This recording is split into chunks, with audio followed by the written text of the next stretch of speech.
Hi everyone, welcome to C Programming Coding Challenges.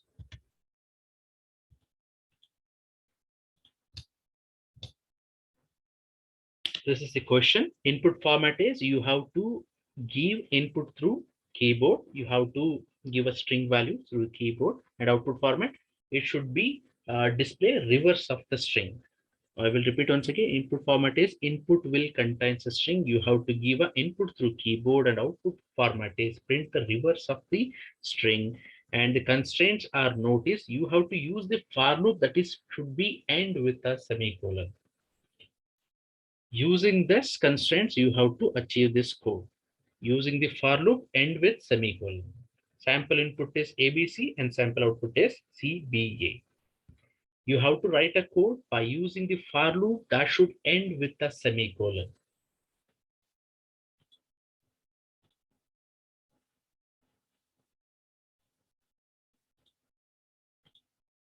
Now we will achieve this code. We will write a program for this. Main character array. We will take str, size is 10, followed by str1, size will take 10. One temporary variable belongs to the character. Next line, integer type, alien indicates that length I j is initialized to 0. We'll take printf,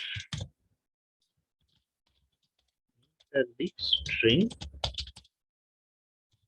This is our input format. You have to enter the string through keyboard. I should accept the string that it should be stored in an array. For that, I'm taking the getS, and this will accept the string through the keyboard that will stored in an array called str. After this, if you wish, you can use your flush stdin, which is used to clear the input buffer. Then I should introduce a for loop that should end with a semicolon. Here I will take two for loop that should be end with semicolon. First, I will take the length of the string. Here length is assigned to 0. Length is a variable belongs to the integer type. Then string of length. String of length means string of 0 that is not equal to null. Put it in a single quote, that is not equal to null. This is the condition. Then length should be incremented by 1. That should be end with a semicolon. Here for loop is end with a semicolon means when the condition is false, then it will execute the next statement. Okay, so why? Because for loop is end with a semicolon. So here I will sample input. I can take here my str consisting of the like ABC. This is my input string, just an example. Length is equal to 0. Str of 0 means a not equal to null. Again, it should be incremented by 1. Why? Because for loop is end with a semicolon. Again, length is 1. 1 means b not equal to null. Again, length is incremented by 1. Why? Because condition is true here. So that is the reason it will go for the incremental area. Again, it will increment by 1, 0, 1, and it's become 2. 2 means C not equal to null.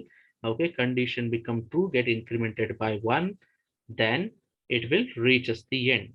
So here null not equal to null, condition false, then it should be come out. Now, if you wish, I can print the length. What exactly the length of it?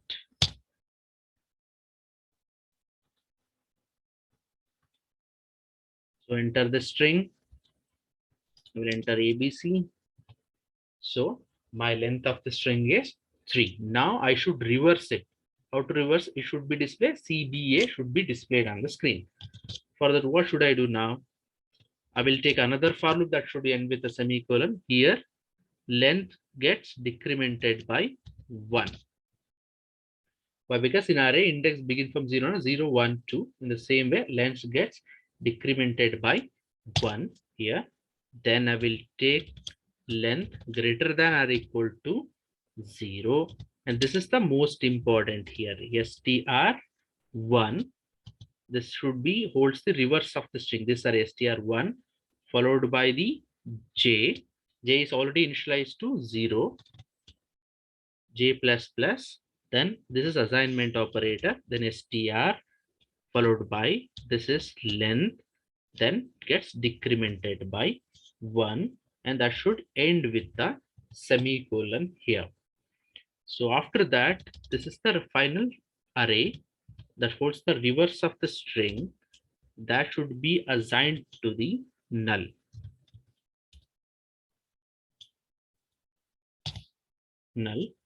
Then here I will do the tracing.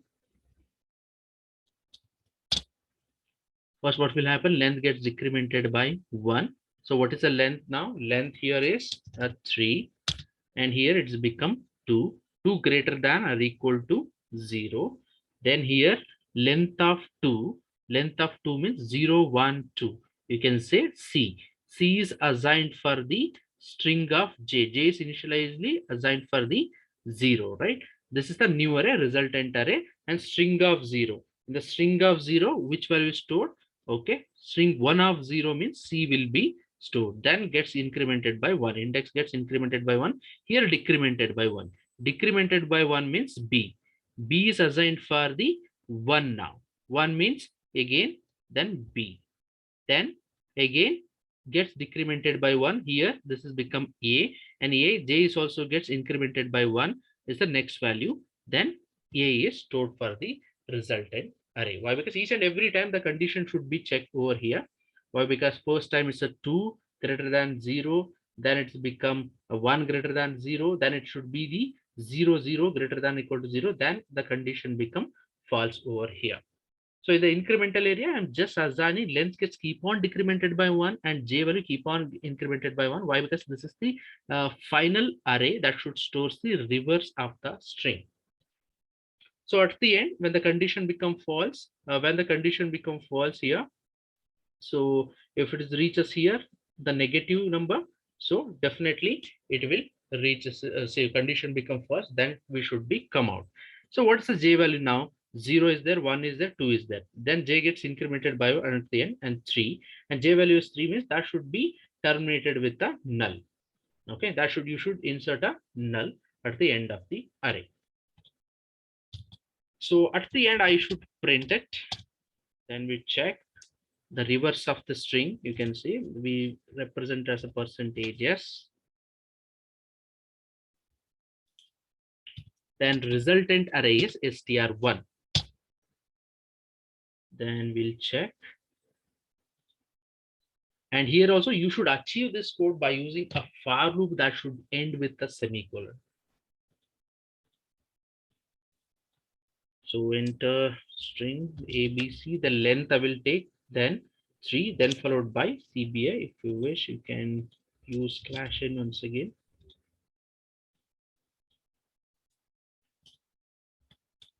Length of this 3 and followed by the CBA. And here is the most important thing here. Length gets decremented by 1 and the resultant array that's incremented by 1.